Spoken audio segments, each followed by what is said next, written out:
Graças a Paz, alunos, tudo bem? Estamos aqui em mais um estudo bíblico na Escola Bíblica e hoje nós vamos tratar de Evangelhos e Atos.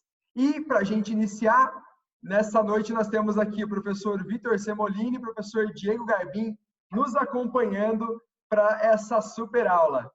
Vamos começar? E para nós iniciarmos, eu quero recapitular um pouquinho em onde nós estamos. Lembra que vocês começaram vendo na escola bíblica o que era a Bíblia, o cânon, e depois entramos nos livros. E o professor Alex falou sobre o Pentateuco, nós entramos depois nos livros históricos e iniciamos esse módulo aqui com as minhas aulas a partir dos livros poéticos de J. Cantares. Falamos dos profetas maiores e menores na aula passada, lembrando que eles são maiores e menores apenas pelos conteúdos. E agora a nossa biblioteca ampliou um pouquinho. Nós temos agora na nossa biblioteca todo o Novo Testamento. E nós vamos dar uma olhadinha agora do que se trata as próximas aulas. Vamos falar do Novo Testamento, começando pela ideia do que é isso. O que é a Bíblia? E por que o Novo Testamento? Ô, Vitor, por que tinha que ter um Novo Testamento? O que você acha? O Novo Testamento tinha que vir para trazer as novas leis, né? Tudo que o Antigo Testamento já previa era o Messias. E o Novo Testamento precisava vir para mostrar o que o Antigo Testamento mostrava, né? Dizia muito. Então, a gente lê o Antigo Testamento, a gente vê várias referências de um Messias, de alguém que ia vir e ia trazer a salvação. E isso só acontece no Novo Testamento. Então, o Novo Testamento tinha que existir para a gente ver todas as promessas se cumprindo. Maravilha. E o que você acha, Diegão? Quais são as janelas do Novo Testamento? Bom, é legal quando a gente analisa uma sombra do outro, né? O espelho. Então, é necessário. O que é testamento? É aquilo que foi deixado escrito. E o novo? Por que necessidade? Para se cumprir, como o Vitão falou, exatamente isso. O prenúncio que foi feito de Gênesis até Malaquias é o que é concluído a partir de Jesus, então, né? Até o fechamento de Apocalipse.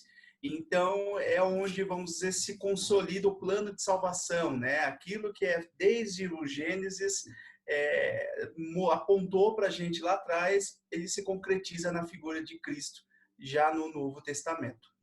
E exatamente isso, porque a gente percebe, a Bíblia é um manual, né? Para a igreja, o manual, você vê que todo o Antigo Testamento era a base para que o judeu vivesse as suas leis, eram suas leis, suas regras, as definições. E o que acontece com o Novo Testamento? Ele traz em si a doutrina do cristianismo. Porque nós temos todo aquele povo que era judeu, que vivia nas leis de Moisés, e o extremo, né, com os fariseus, com os saduceus, e agora nascia uma nova doutrina. Cristo ele veio não para revogar a lei, mas para reforçar a lei, como vocês bem disseram. Aquilo veio para comprovar tudo que o Antigo Testamento já dizia.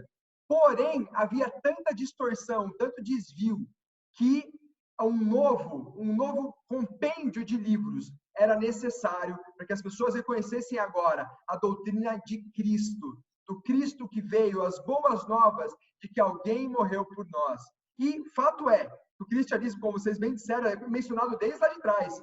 Você pega o proto-evangelho em Gênesis já falando de Jesus, as profecias sobre o Messias, mas de uma forma mais indireta, né? E aqui nós temos claramente o Messias, o próprio Messias, ensinando e anunciando as boas novas.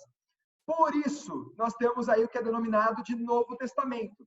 E essa literatura, ela constitui o cânon sagrado, né? Já começou essa série de aulas falando sobre o cânon, né? E o cânon do Novo Testamento é compreendido, como bem o Dieguinho falou, de Mateus a Apocalipse, trazendo a narração da nova aliança que seria realizado pelo sacrifício na cruz, o sacrifício vicário. E o Novo Testamento foi escrito em que língua, Diego? Em grego koiné. Grego koiné. O sofrimento meu, do Rodrigo, no seminário, o sofrimento da Bárbara e todos os alunos, falou que o hebraico é um pouco pior, ainda não cheguei no hebraico. E sim, o Novo Testamento foi escrito em grego koiné. Por que koiné? O que é essa palavra koiné? Era o grego que era falado, não era o grego que os filósofos escreviam, né? Era aquele grego mais popular. exceto Mateus, que a gente vai ver lá para frente, que tem aí algumas hipóteses que ele escreveu em hebraico ou aramaico e depois foi traduzido. E a palavra cânon, no próprio grego, ela significa medida ou padrão. O Novo Testamento ele é um padrão, ele faz parte do padrão, que é o cânon sagrado, que é a Bíblia, mas ele em si, o cânon do Novo Testamento, mostra um novo padrão de vida. E é claro, vamos entender que esses livros eles não apareceram ao mesmo tempo, não surgiu da noite para o dia, vamos reunir todos os apóstolos, escrever o Novo Testamento e vamos embarcar com isso. Não, não foi assim. Cada um deles, ao seu tempo, foram escritos as cartas, escritos os evangelhos, e isso era recitado, era lido em cultos públicos. Lembra, Diego, das viagens de Paulo e as cartas que ele mandava? O pessoal pegava as cartas lá e liam as cartas de Paulo nas igrejas e passavam de uma igreja a outra. E conforme o tempo foi passando, foi se percebendo que esses escritos eram escritos inspirados. E ali, no começo da igreja, no primeiro século, foi fechado o compêndio de livros que eram inspirados, direcionados por Deus, pelo Espírito Santo, para ser a regra, a direção, a lei que regeria o cristianismo. E o Novo Testamento está dividido em 5 partes. Quais são as 5 partes? Vamos lá, Vitão. Primeira parte da nossa divisão lá, o que é?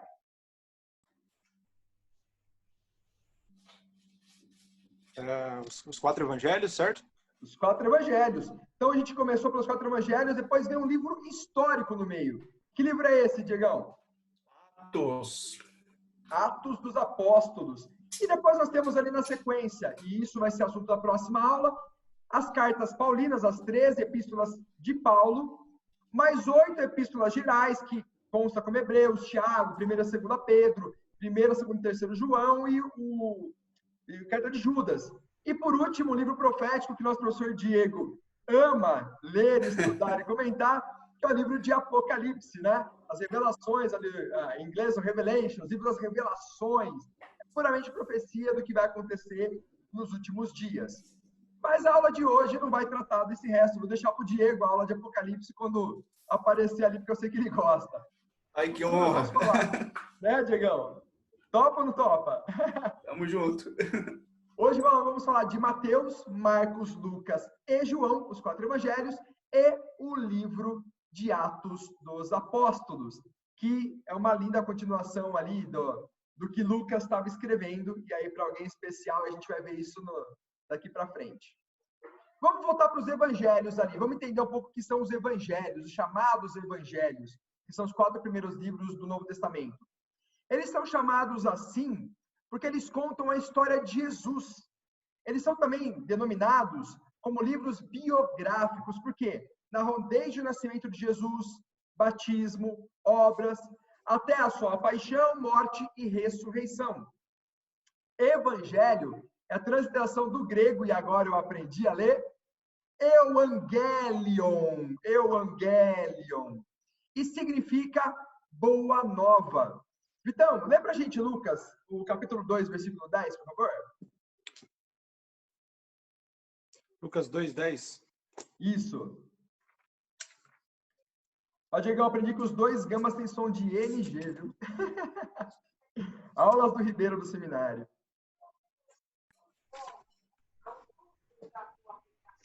E se é em casa, abre a Bíblia também, hein? Nada de preguiça. Estamos na escola bíblica, tá online, mas é a escola bíblica, hein?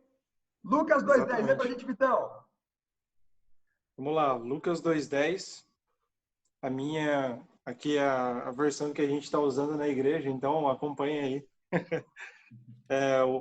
O anjo, porém, lhes disse: não temais, eis aqui vos trago boa nova, de grande alegria, que o será para todo o povo. A palavra grega aí em Lucas 2:10 é o Euangelion. Trago para você um Evangelium, a boa nova, a boa notícia. E para quem que aquele anjo estava dizendo? Para aquela mulher, aquelas pessoas que estavam ali procurando Jesus. E eles tinham uma boa notícia. Esse Jesus, ele ressuscitou. E como ele ressuscitou, tudo aquilo que foi prometido estava preparado para ser usufruído por nós. E Mateus, Marcos e Lucas, eles escrevem a biografia de Jesus, usando o mesmo ponto de vista, a mesma ótica. Por isso eles são denominados evangelhos sinóticos. Também é uma palavra que vem do grego, né? O sim, a origem da palavra é junto, e ótico é de ver. Então, é a visão junta, seria a mesma visão, com a mesma ótica. E eles possuem, assim, o mesmo plano literário, mas é lógico, nenhum deles pretendia contar a história completa de Jesus. Então, Jesus acordou, ele tomou o café, ele fez isso. Por isso, você não tem detalhes, por exemplo, da adolescência de Jesus. Você não tem detalhes sobre muito da infância dele. A gente não tem esses detalhes. A gente sabe como ele nasceu, sabe alguns fatos, quando ele tinha 12 anos, o que aconteceu no templo.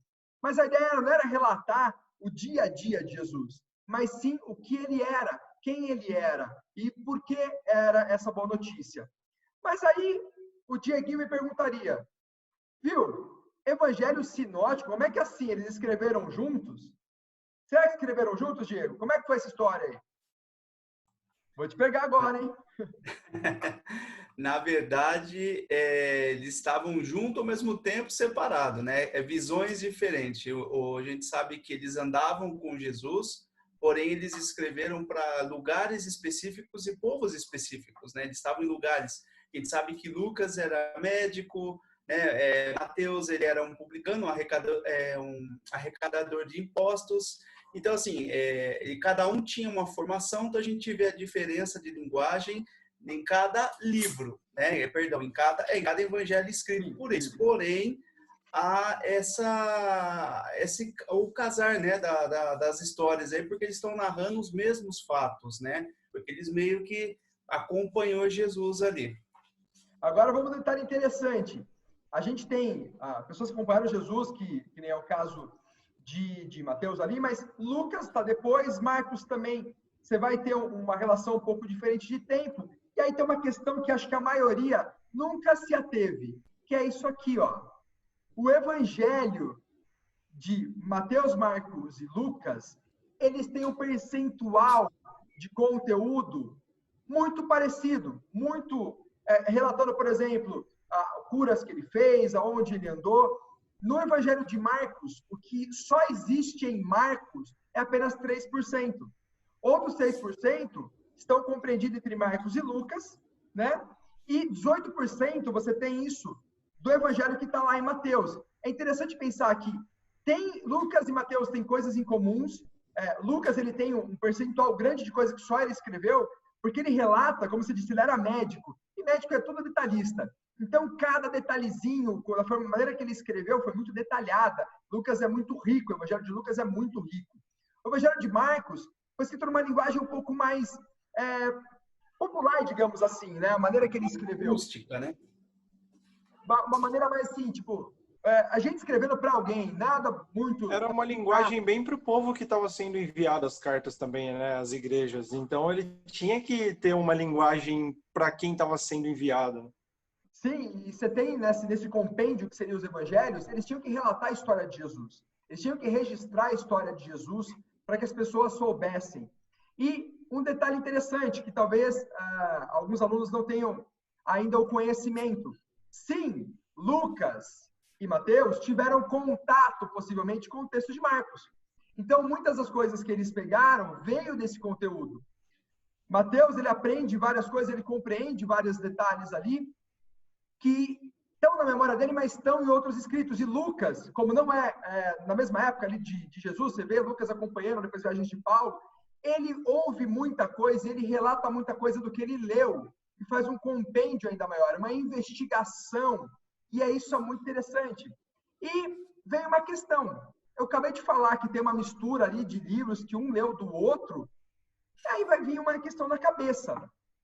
Como explicar essas semelhanças de diferenças? Se um leu do outro, se é a mesma ótica, eu ouvi dizer que lá um fala que é um anjo, outro fala que é 2 anjos. Está errado a Bíblia? Eles erraram em alguma coisa? E aí, um fato interessante é que, para explicar essa semelhança dos evangelhos, existem algumas teorias, e a mais aceita é a teoria das 4 fontes. Detalhe, o evangelho de Marcos foi o primeiro a ser escrito. E coisa interessante, Lucas e Mateus tiveram contato com esse conteúdo e, seguindo a mesma linha de pensamento de Marcos, eles vão complementando essa história. E quando Mateus e Lucas eles concordam naquilo que não está em Marcos, eles estão seguindo material vindo das tradições, muito possivelmente de Antioquia da Síria. E do chamado Evangelho de Lucas, que chamam de Evangelho das Mulheres. E tem uma diferença em alguns detalhes. Vamos pegar um exemplo. Abre para a gente, Vitor, em Mateus 28:5, e você vai abrir para nós, Diego, em Marcos 16:5. E eu abrirei Lucas, no capítulo 24, versículo 4, para a gente analisar, basicamente, algumas diferenças textuais que são muito argumentadas quando se fala dos sinóticos. E você em casa aí, abre João 20:12 para conferir. Acompanha e trabalha junto com a gente aí hoje. É o 28:5, é isso? Isso. Mas o anjo, dirigindo-se às mulheres, disse: Não temais, porque sei que buscais Jesus, que foi crucificado. Aí fala os anjos. Vamos ler Marcos aí, Dieguinho. Vamos lá. Marcos 16:5 diz: Entrando no túmulo, viram um jovem assentado ao lado direito, vestido de branco, e ficaram surpreendidas e atemorizadas. Então, olha que interessante. Mateus 28:5, como o Vitão leu para a gente, quando ele trata desse trecho, ele fala que estavam ali. Lembra a gente de novo, Vitão? Vamos pegar esse detalhe. Vamos lá, 28:5. Mas o anjo, dirigindo-se às mulheres, disse: O anjo. Não temais. É o anjo. O anjo. O que está no seu aí? Lê para a gente, Marcos, de novo. Entrando em um túmulo, viram um jovem assentado ao lado direito. E o jovem pode também ser, aí no compreendimento, um anjo. Quando eu vou em Lucas, no capítulo 24, versículo 4, aconteceu que, perplexos a esse respeito, apareceram-lhe 2 varões com vestes resplandecentes. E aí? Eram 2 ou era 1? O que acontece? Essa pergunta, essa diferença, esse detalhe com o número dos anjos, elas são respondidas quando se permite que o texto fale sobre si. Mateus e Marcos mencionam um anjo, enquanto Lucas e João, que você em casa que leu João aí 20:12, vão mencionar 2 anjos. Quando você pega no aspecto da história, vamos dar um exemplo, eu, o Diego e o Vitor estamos em algum lugar. E o Diego presta atenção e alguém está falando, fala, nossa, o pastor ele disse algo interessante. Eu chego para o Vitor e falo, não, ô Vitor, o Alex me disse algo interessante e o pastor complementou. E aí, conversando, eu falei assim, mas o Diego nem mencionou o Alex, ele estava lá? Sim, estava, mas ele prestou atenção no que o Alex estava falando, no que o pastor estava falando. Eu prestei atenção que o Alex tinha dito algo que o pastor replicou. Então, essa ótica, esses detalhes, vamos pensar que ali, voltando um pouco na história, Marcos, ele traz um pouco da tradição oral, ele pega informações de Pedro, né? Assim como Eusébio de Cesareia, ele fala na história eclesiástica. Por quê? Marcos era discípulo de Jesus? Não era, né? João Marcos, ele acompanhou Barnabé, lembra? Que ele era primo de Barnabé, acompanhou Paulo. Quando Jesus estava pregando o evangelho, ele era uma criança. Ele ouviu essas histórias e ele escreveu. Mateus, já pelo contrário, foi o quê? Foi um discípulo de Jesus. Então, Mateus, ele sabia daquela história de uma maneira mais direta, né? Mateus, ele compreendia essa história. Lucas também não era, né? Você vê que Lucas não era um discípulo de Jesus. Lucas estava lá para frente, viajou com Paulo, viu muita coisa de Paulo.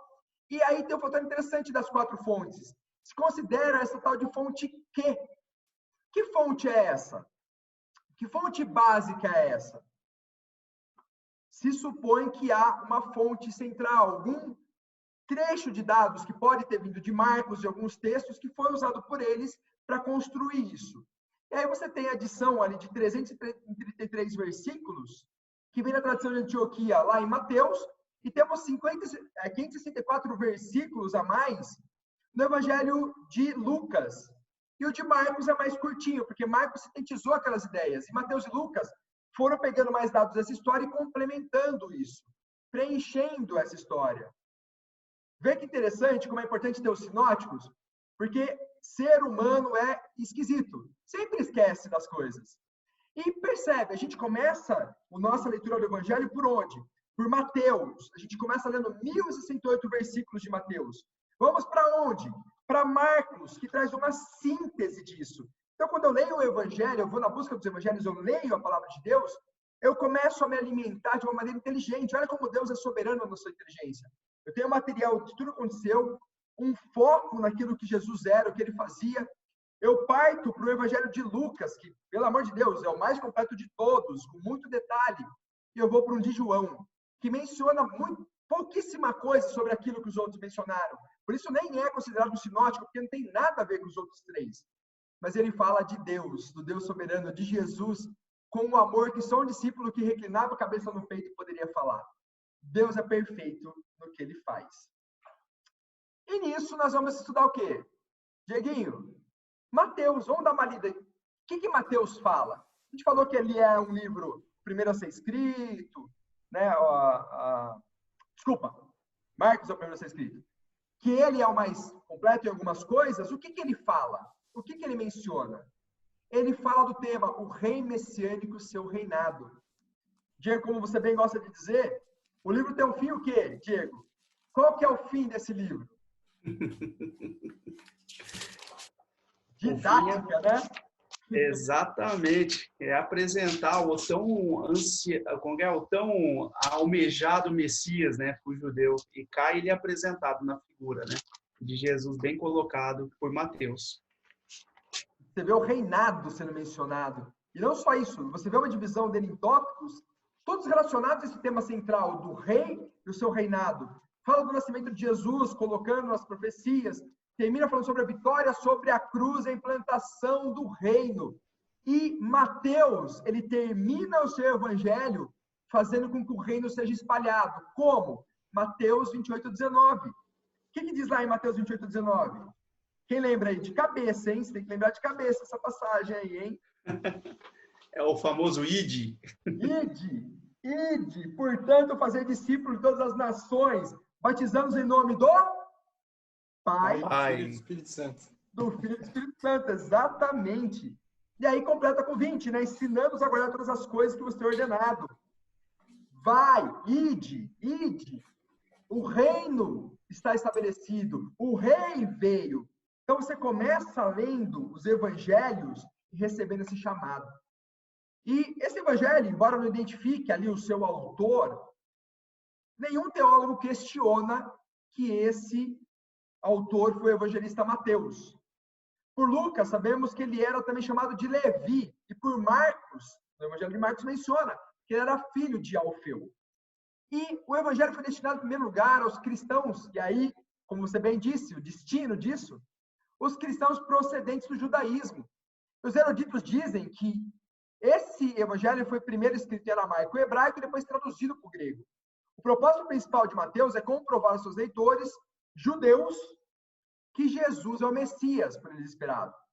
E por isso Mateus ele faz o quê, Vitão? Ele procura demonstrar que Jesus, a vida, o ministério dele, tudo o que ele fez comprova o quê? As profecias. Lembra que você mencionou que o evangelho é para mostrar que as profecias estavam corretas? E Mateus tem esse propósito. É interessante que a gente vê tudo que o Antigo Testamento, né, os profetas falavam, não vai vir o Messias, vai existir o Messias, vai existir. E todos já diziam que ele ia ser um cordeiro, e aí mostra por que cordeiro, porque algumas histórias aí falam, né, o que acontece com o cordeiro, por que ele é o cordeiro e por que ele é o leão, né? Então ele morreu sem reclamar e ele trouxe a liberdade, né, a vitória como um leão. Então, eu acho que isso é sensacional. É fantástico essa ideia, Vitor, porque traz o conceito do cordeiro, né, que é o sacrifício, e o leão, com a figura de autoridade, de reino, né? E um fator interessante também, Mateus, ele cumpre esse papel muito bem. Provavelmente o evangelho dele tenha sido dirigido à igreja de Antioquia. Como o Diego falou, ele tinha um alvo, e às vezes não era o alvo ali, mas tinha um local destinado. E a igreja de Antioquia era o alvo. E onde eu vejo isso? Pegando os primeiros pais da igreja, nós temos Inácio, né? Citando que Mateus era ele faz a citação dizendo que Mateus tinha falado. Inácio estava onde? Inácio era bispo de Antioquia. Essa menção de Mateus e do Evangelho de Mateus acontecendo por Inácio nos dá a indicação de que essa carta, essa mensagem, se destinou a eles. Além disso, fator interessante é que Antioquia era uma mistura muito grande de judeus e de gentios. Isso está lá em Atos 15. Você pode ler para a gente, Diego? Atos 15? Vamos lá. Vai ler inteiro o capítulo, Ernesto? Na verdade, não. Só lê os primeiros 3 versículos. Vamos lá. Diz assim: alguns indivíduos que desceram da Judéia ensinavam aos irmãos: se não vos circuncidardes segundo o costume de Moisés, não podeis ser salvos. Tendo havido da parte de Paulo e Bernabé contenda e não pequena discussão entre eles, resolveram que esses dois e alguns outros dentro deles subissem a Jerusalém e aos apóstolos e aos presbíteros, com respeito em esta questão. Versículo 3. Enviados, pois, até certo ponto, acompanhado pela igreja, atravessaram as províncias da Finícia e Samaria e, narrando a conversão dos gentios, causaram grande alegria a todos os irmãos. O 4. Tendo eles chegado a Jerusalém, foram bem recebidos pela igreja, pelos apóstolos, pelos presbíteros, e relataram tudo o que Deus fizeram com eles. Até aí. A gente vê o que estava acontecendo, uma grande discussão, porque ali havia um forte judaísmo, né? E a gente vê que o primeiro concílio que acontece em Jerusalém foi por causa do que aconteceu em Antioquia. A discussão não foi pequena, como o texto relata, foi uma baita de uma briga em relação à circuncisão, porque ali havia judeus, né, defendendo o judaísmo, não, circuncisão, porque não é, e gentios falando, não, vai cortar lá? Não precisa mais disso, né? Então você vê que havia uma mistura muito grande. E esse evangelho mostrando a liberdade da graça de Deus era muito necessário para aquela região. Saindo um pouco de Mateus, nós vamos para Marcos, né? E Marcos já procura, em vez de apresentar o rei, o reino, Jesus como o Vitão falou, o cordeiro, como servo, né? O autor, como sabemos, todos os evangelhos eles foram escritos e ninguém colocou. Eu, Marcos, escrevi. Eu, Lucas, escrevi. Ninguém colocou o nome. Foi escrito de maneira anônima. Mas é claro que, pelas considerações feitas pelos estudos, se aponta claramente que Marcos foi o autor do Evangelho de Marcos. E a gente tem para corroborar com isso os pais da igreja, como Papias, Justino Marte, Irineu, Clemente de Alexandria. Todos afirmam que esse livro de Marcos, o Jornal do Marcos, foi escrito por Marcos, que era discípulo de Pedro e primo de Barnabé. Ele não era apóstolo e escreveu o que Pedro tinha falado para ele. Escreveu o que ele ouviu, né? Ele ouviu tudo isso. Lembra? João Marcos era uma criança. Era uma criança quando tudo isso aconteceu. Diferente. Você vê, é até engraçado esse detalhe, não sei se já repararam. Por que Pedro não escreveu o evangelho, né? Por que Filipe não escreveu o evangelho, que andava com Jesus o tempo todo? E foram essas pessoas que escreveram. Porque é interessante pensar que eles estavam mais preocupados em fazer o id do que relatar. E Deus separou pessoas preparadas para colher tudo e escrever e relatar para a gente quem era esse Cristo, o poder dele. E Marcos tinha um propósito de quê? Fornecer um escrito que testemunhasse sobre os 12 apóstolos, aos fatos da vida, morte e ressurreição de Jesus. E Marcos considera isto a essência do Evangelho. Fornecer por escrito um testemunho que houve 12 apóstolos, o que aconteceu, como foi.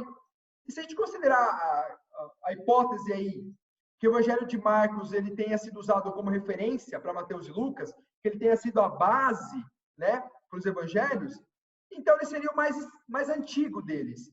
E teria sido escrito antes de 70 depois de Cristo. Por quê que a gente sabe isso?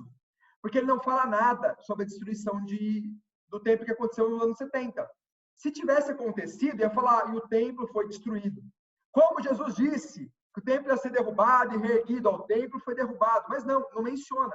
Então, por isso, se assevera que esse texto foi escrito antes deste acontecimento, desse episódio. Para a gente ir rápido por questão do tempo, Lucas. Eu sei que o Vitor gosta muito de Lucas. Né, Luque? O Lucas é o livro que o Vitão gosta de ler. E lembra a gente, Vitão, Lucas 1, de 1 a 4. Qual que é a abertura desse texto de Lucas?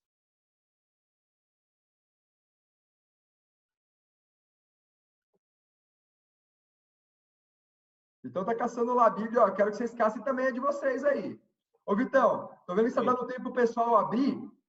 Bota a bronca aí, manda o pessoal abrir a Bíblia.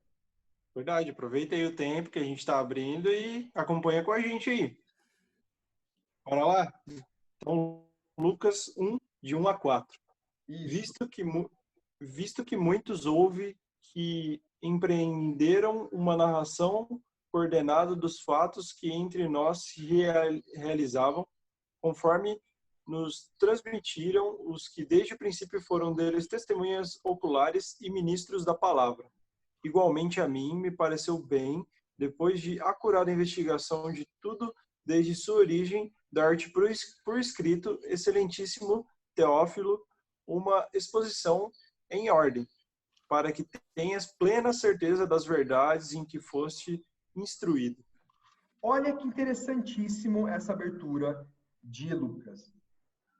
Lucas, ele relata claramente que o que ele fez não foi algo inédito, né? Ele fala que muitos empreenderam uma narração coordenada dos fatos. Com certeza ele tinha lido material já escrito por Marcos, quiçá por Mateus, né? E ele fala, conforme nos transmitiram os que desde o princípio foram testemunhas oculares. Ou seja, os apóstolos narraram isso para essas pessoas. Com certeza a gente tem lá, João Marcos, ele andou muito com Pedro. Ô Pedro, como é que foi isso?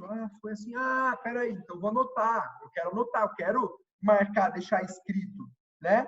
E o que ele fala? Igualmente a mim, me pareceu bem investigar tudo desde a origem. E aí é o fantástico, a atitude de Lucas. Ele vai investigar a fundo. Por isso que Lucas é tão completo. Porque ele investiga a fundo. Ele vai descobrir cada detalhe. Ele fala, eu quero saber, meu amigo Teófilo, você foi bem instruído nas verdades. Eu vou buscar essa verdade que está escrita, que está sendo falada. Eu vou captar esse conhecimento. Ele andou ali com Paulo, ele conheceu os apóstolos face a face, ele conversou com os apóstolos, anotou coisas.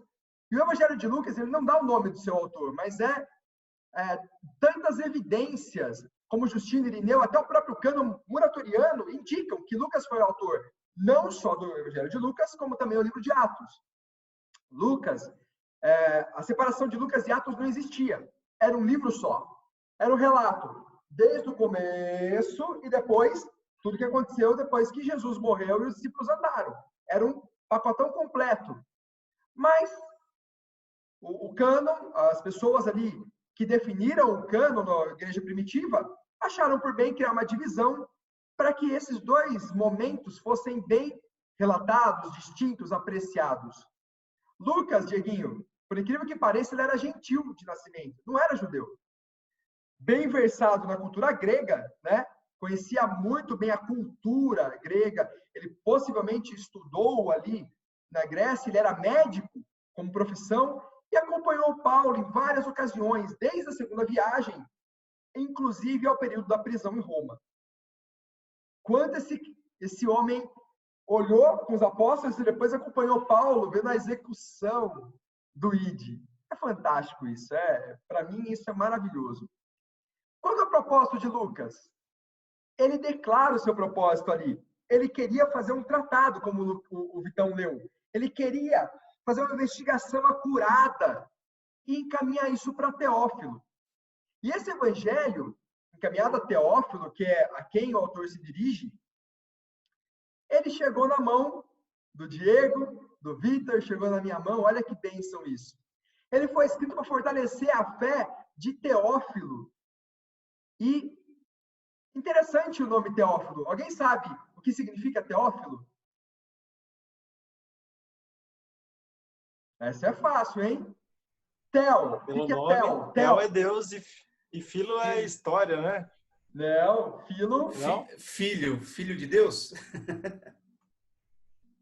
Seria os filhos de Deus. a tradução do Teófilo, filho de Deus. Olha que interessante, né? Olha que interessante, Diego. Para pensar na tradução de Teófilo.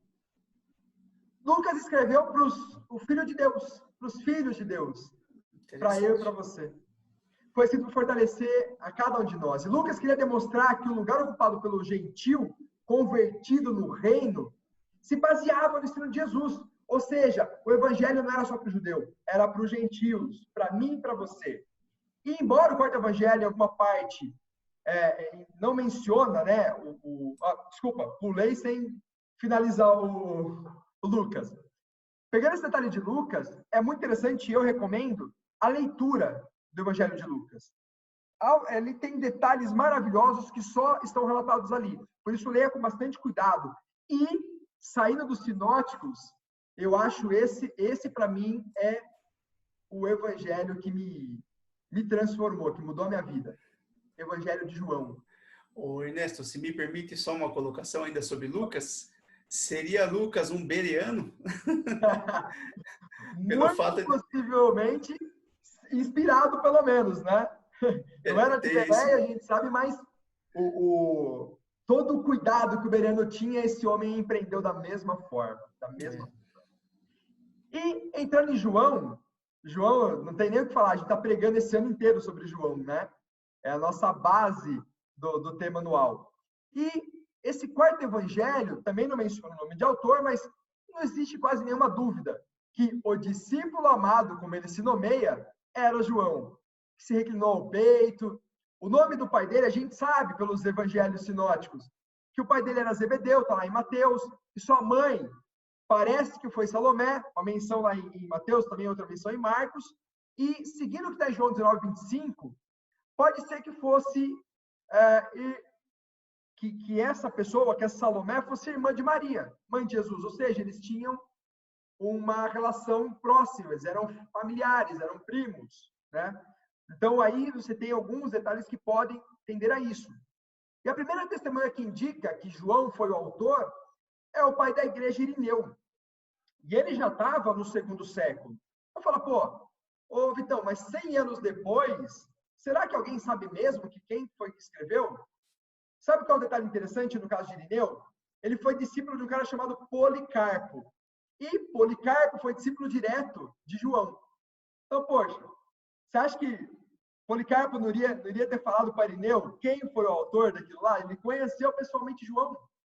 Então, não há muita dúvida em relação à autoria do Evangelho de João.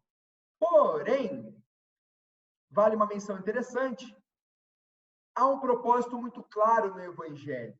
E esse propósito não pode ser negado. Eu queria que o Diegão, pode ler até da tela, João 20, 31. Lê pra gente, Diegão. Vamos lá. Diz assim: porém esses foram escritos para que creiais que Jesus é o Cristo, o Filho de Deus, e para que, crendo, tenhais vida em seu nome. E sabe por que ele escreve isso? Ele menciona um pouquinho antes que se fosse escrever realmente a história, tudo que Jesus fez, não haveriam livros que caberiam tudo isso.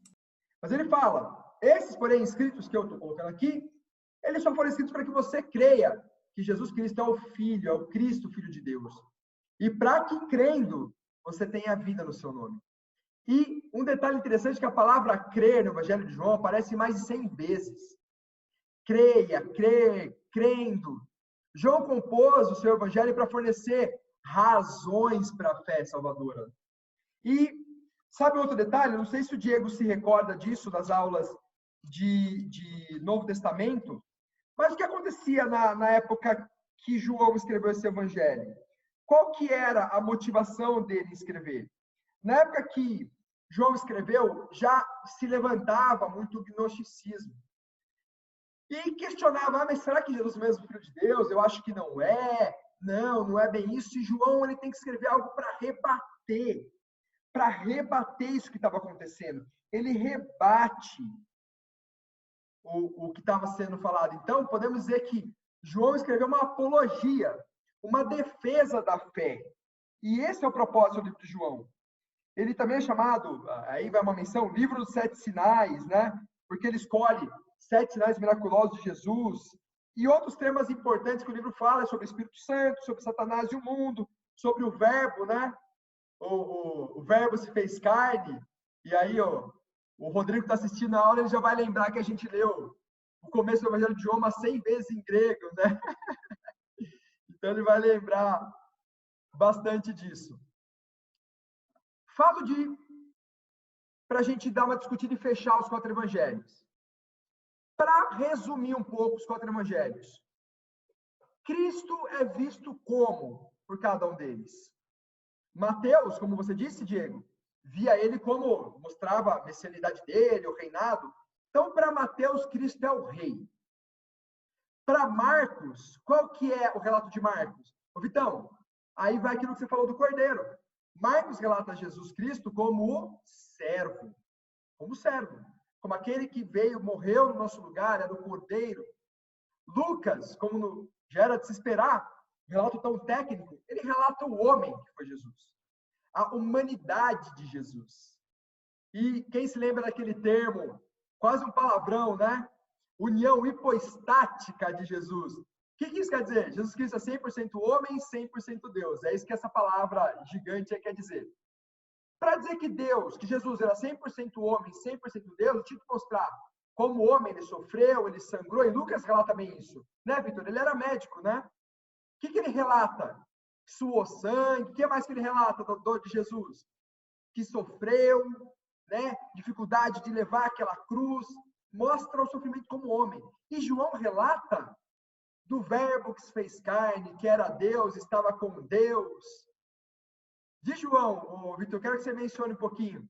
Quando você lê João, o que você percebe? O que você sente lendo João sobre Jesus? João mostra muito o quanto Jesus era Deus. Acho que isso é incrível no Evangelho de João, porque ele mostra a grandeza de Jesus, né? Mostra o quanto Jesus era perfeito. Acho que é por isso que ele é um evangelho tão gostoso de se ler. E, Vitão, sabe para que ele foi escrito? Para que ele foi escrito? Para quem ele foi escrito? Para nós? Para a igreja, para nós. Sim. O João foi escrito para a igreja. Foi direcionado para a igreja. E a gente vê isso como algo muito interessante do Evangelho de João. Porque, se você pegar a sequência, Mateus ele tinha foco nos judeus, né? Mostrar que Jesus era o rei, que viria, o Messias. O nosso amigo pai do Diegão lá, que é judeu messiânico, foca nisso, no poder e no reinado de Jesus. Marcos, ele já escreve para os romanos, para o povo que estava ali em Roma, que era basicamente gentil. Então, você vê toda a explicação, você, Marcos, tratando ele como servo, alguém que morreria no lugar, né? Para desmistificar o que aconteceu. Os romanos estavam ali e crucificaram a Jesus, praticamente.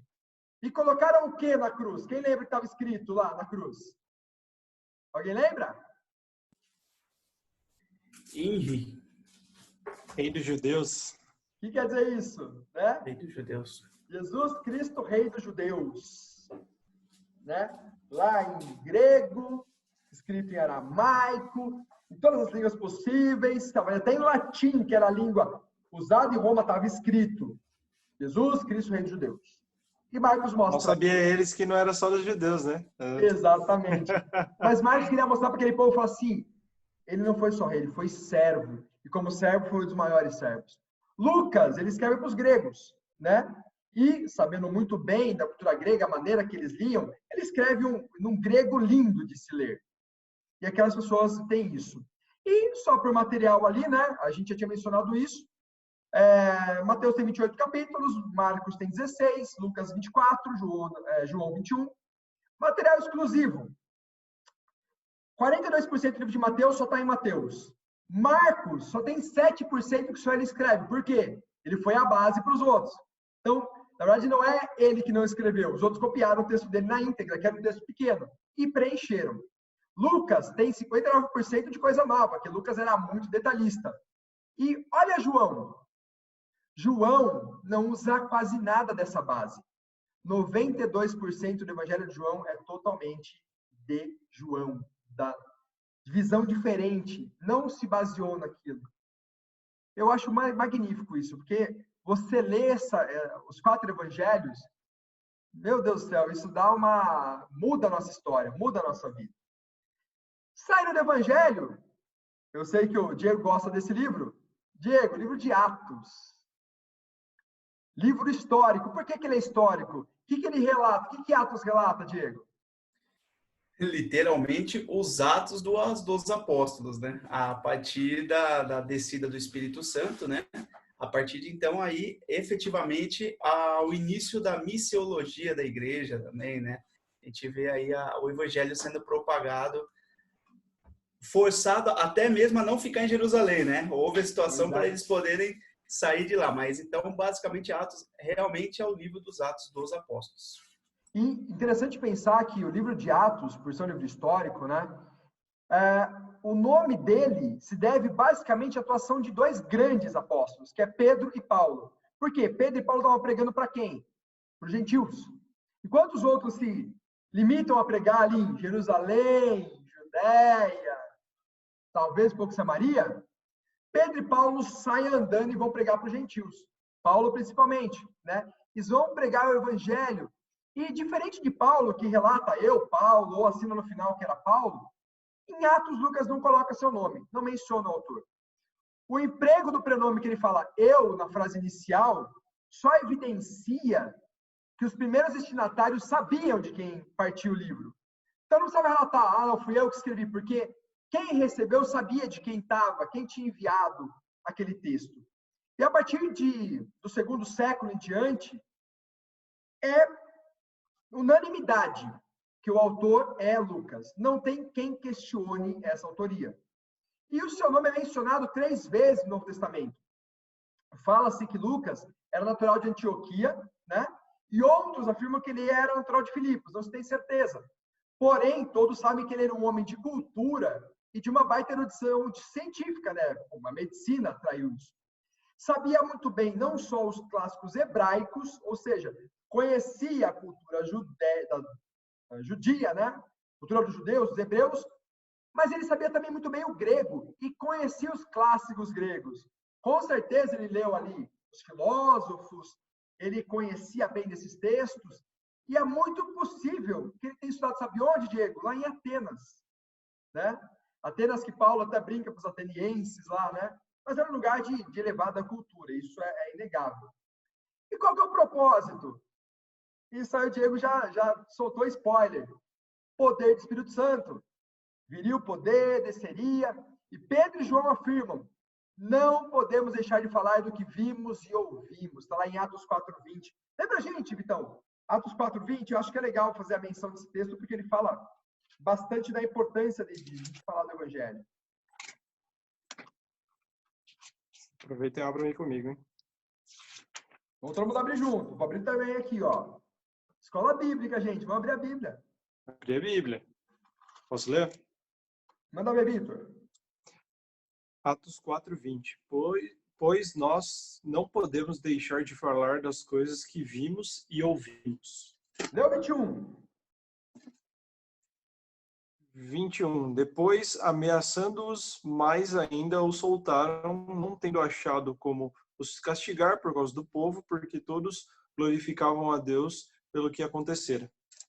O que está acontecendo aí? O contexto disso é lindo. Foi o começo da perseguição.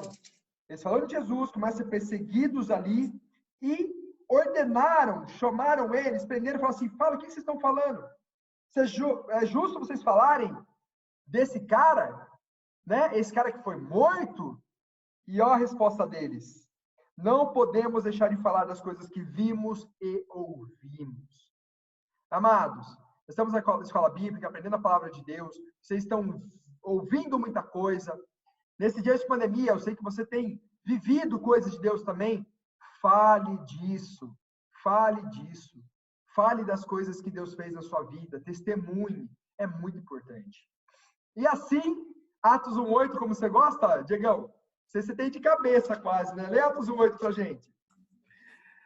Vamos lá. Atos 1:8 diz assim: mas recebereis poder ao descer sobre vós o Espírito Santo, e sereis minha testemunha tanto em Jerusalém como em toda a Judéia e Samaria e até aos confins da terra. Você vê que Pedro e Paulo gostaram dos confins da terra, né? Foram embora, foram pregando. E hoje o evangelho é pregado em quase todas as nações. Chegou-se aos confins da terra, né? E, assim como a gente viu lá, o Diego acabou de ler Atos 1:8, os apóstolos receberiam poder quando o Espírito viesse sobre eles. E nesse poder é que eles sairiam para pregar.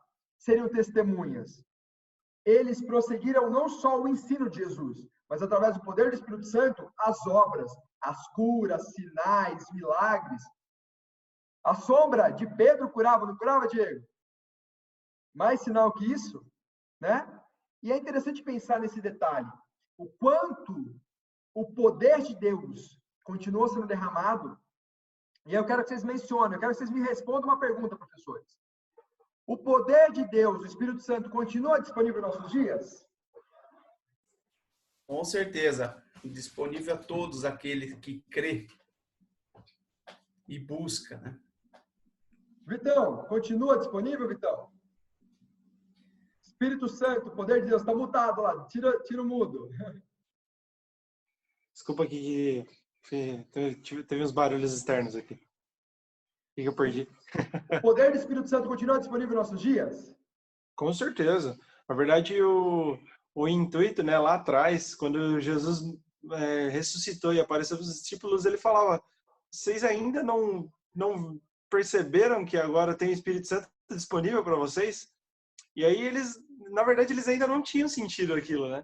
E logo depois, só em Pentecostes, aí, quando eles, poxa, olha só, é verdade, o Espírito Santo. E aí sim o Espírito começa, e aí, desde então ele tem feito muitos milagres, né? É ele que tem, é meio que a via de passagem. A gente é só canal para o poder que continua sendo derramado pelo Espírito Santo. Isso é a grande verdade. E para concluir, amados, os professores vão de concordar comigo. Falar dos 4 evangelhos e Atos, livros tão importantes em apenas uma aula, é missão impossível. Por isso, vai uma recomendação, não só minha, mas do professor Diego e do professor Vitor. Leiam os 4 evangelhos. Leiam, aproveitem esse período de pandemia. Alguns não estão trabalhando, infelizmente, outros não estão tendo aulas. Leiam os evangelhos. E, principalmente, não deixem de participar das próximas aulas.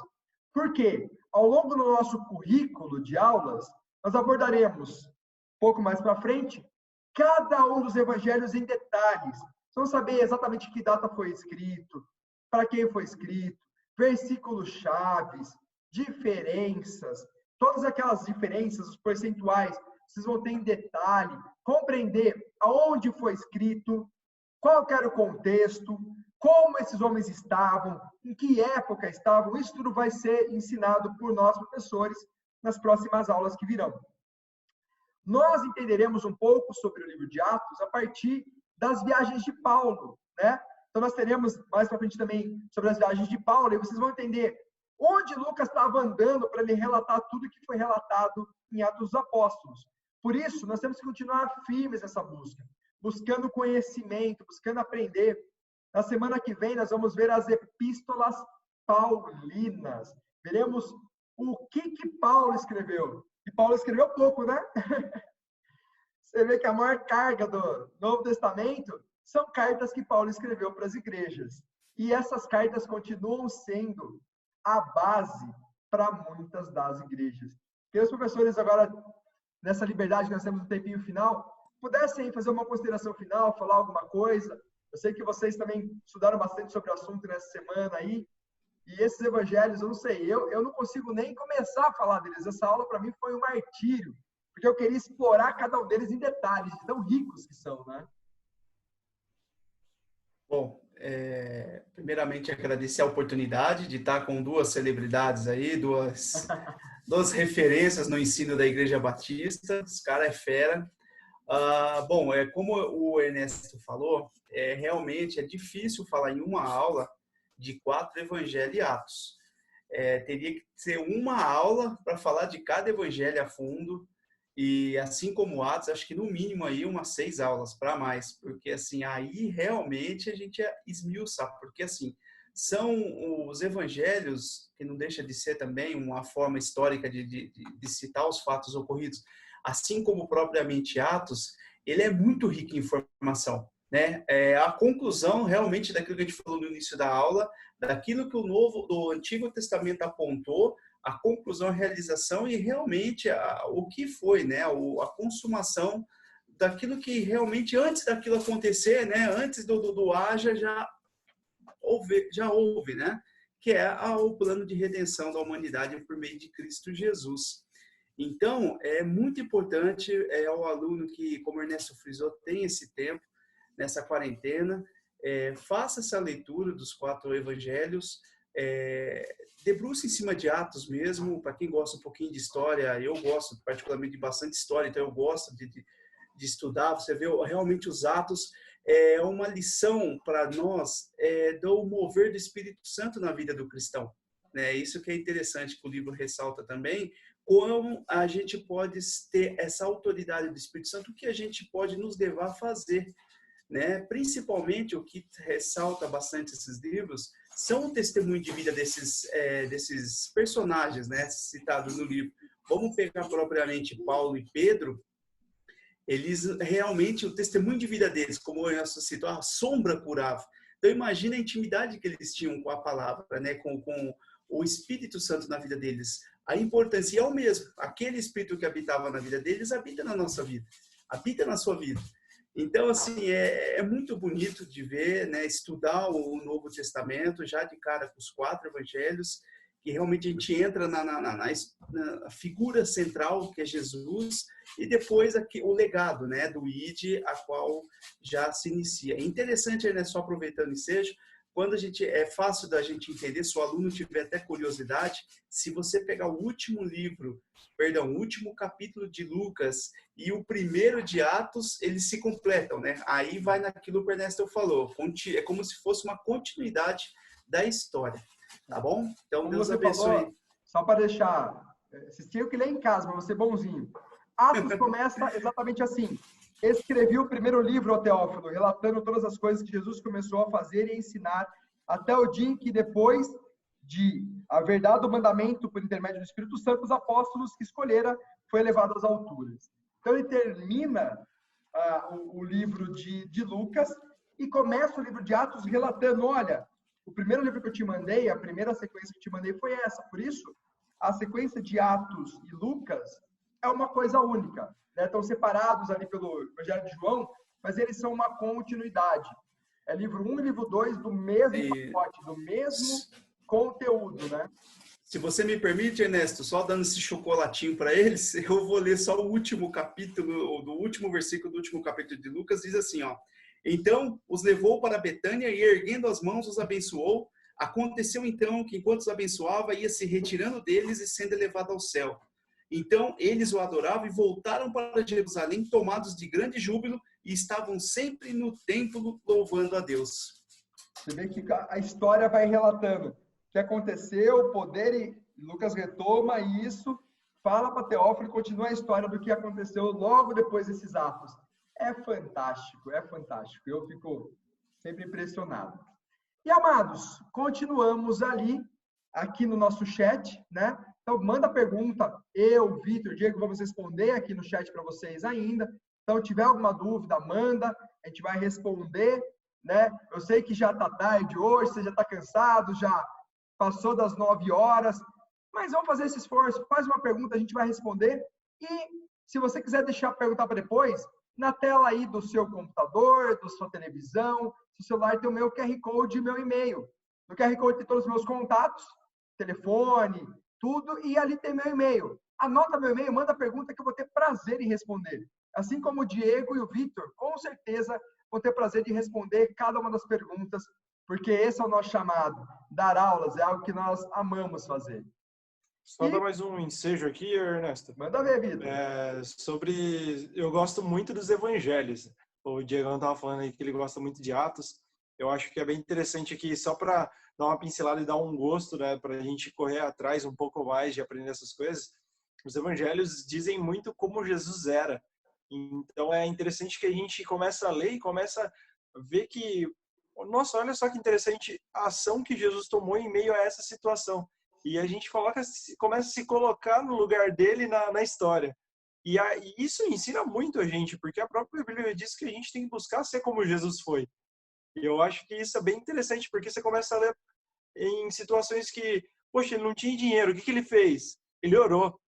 Olha só que incrível. Isso serve para a gente até hoje. Então, eu acho que os evangelhos mostram muito como era Jesus.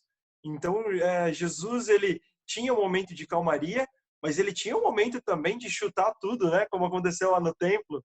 Ele chutava tudo e ficava muito bravo, com toda razão. E eu acho que isso mostra muito o que a gente precisa se espelhar. Então, eu acredito que os evangelhos também são livros extremamente importantes que a gente tem que criar o cotidiano de ler para entender como Jesus era. O que ele faria na nossa situação. Então, a história acaba trazendo para a gente uma vivência do dia a dia mesmo, né? Eu acho que isso é bem interessante. Exatamente, você vê, a gente tem que ser imitador de Jesus. Como é que eu saberia como imitar Jesus se eu não tivesse os relatos?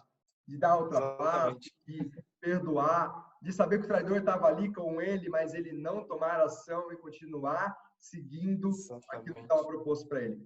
Então, vou te pedir para que você ore para a gente finalizar a aula, em especial que você faça uma oração para todos os irmãos que estão em casa e que estão doentes. Alguns estão com Covid, seus familiares estão com Covid. Vamos fazer uma oração nesse momento, e você que está em casa, feche seus olhos, ore com a gente também, levante um clamor nesse momento, porque é um momento essencial para a gente fazer isso. Nós estamos tendo, já começou ontem, a nossa semana 24/7 de oração, então das 6 horas da manhã até, eu acho que o pessoal está até de madrugada, tá? Acho que 24 horas mesmo. Então vai, aparece ali na igreja, vá orar, se envolva nesse propósito. Este é o momento que a igreja tem que se unir para orar. Começou ontem e vai terminar só na próxima segunda-feira. Por isso, continuem firmes. Acompanhe a gente nessa oração, amém? Então, ora para a gente finalizar e para essas vidas que estão enfermas. Amém. Vamos orar aí. Ore você também junto comigo na sua casa, mesmo online. Na verdade, Deus não existe online, né? Então, aproveita aí para orar também, amém? Pai, muito obrigado, porque o Senhor tem feito muitas coisas já no nosso meio. Eu acho que o Senhor tem dado muitos ensinamentos nesses dias de pandemia, nesses dias de isolamento. O Senhor tem nos ensinado muitas coisas, tem me ensinado muitas coisas. E, Pai, eu te agradeço porque eu sei que o Senhor já tem nos liberto de muitos males. Mas minha oração agora, Pai, é pelas pessoas que já estão enfermas. A Tua palavra fala que o Senhor já levou todas as enfermidades na cruz e nós não precisamos temer mais. Por isso eu te peço, Pai, que o Senhor possa trazer aí, possa trazer a cura, possa trazer o consolo aos familiares, possa trazer a calmaria e a esperança a cada um deles, para que eles possam crer que realmente o Senhor continua sendo o mesmo lá da época que foi escrita a Bíblia e que o Senhor continua curando, que o Senhor continua fazendo as coisas. Então, traz a nós a esperança, traz a nós um pouco mais de fé, para que possamos continuar crendo que o Senhor faz no momento certo.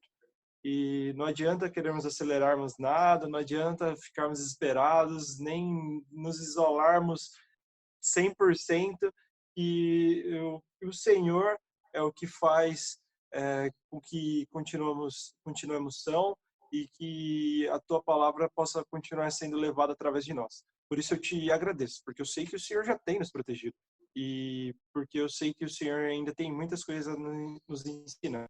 Que o Senhor possa continuar abençoando a família e a semana de todos que estão aqui juntamente conosco. Em nome de Jesus, amém. Amém. Glória a Deus. Obrigado, Vitão. Obrigado, Diego. E amanhã a gente se encontra numa célula. Exatamente. Entra lá, www.ibai.com.br. Tem o linkzinho célula, você vai achar o mapa. Lá no mapa tem o link da célula. Você clicou, você vai cair no Zoom ou no Hangout daquela célula. Então, não deixe de participar. Até amanhã na célula, Diego. Vitão, obrigado. Deus abençoe. Até mais, pessoal. Valeu. Amém. Valeu, Diegão. Até mais.